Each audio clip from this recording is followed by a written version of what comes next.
I want to bring Spencer Ackerman into this conversation. You have a new piece in Zateo headlined, "He Killed for the CIA in Afghanistan. Trump blames Afghan culture instead of Langley's." Can you elaborate?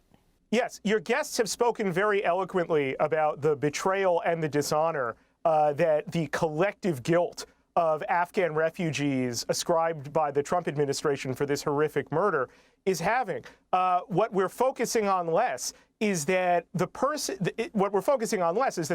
who committed allegedly these crimes, Lakanwal, had a gun put in his hand when he was a child by the CIA. Apparently, when he was 14 or 15, he was brought into the Zero Unit number 3 around Kandahar. Apparently, his brother told the New York Times. Apparently, his brother, the New York Times reported, was a deputy commander of this unit. This unit was a death squad. The United States made this person into a child soldier, and now is experiencing what I think is one of the most horrifically bright-line cases of imperial blowback that we've seen throughout the war on terror. If the United States wants to find out whose culture is responsible for this horrific crime, it needs to start by knocking on doors at Langley, and as well the Afghans who ran the U.S.-backed Afghan intelligence service known as the NDS.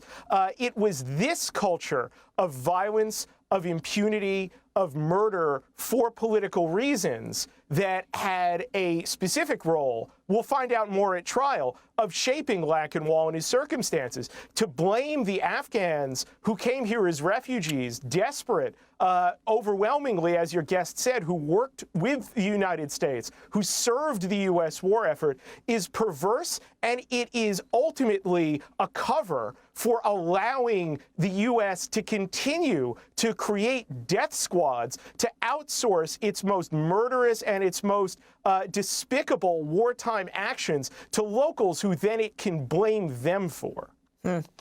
I was thinking about Timothy McVeigh, who was on the highway of death in Iraq. He comes back from there. He blows up the Oklahoma City building. He kills, something like 169 people.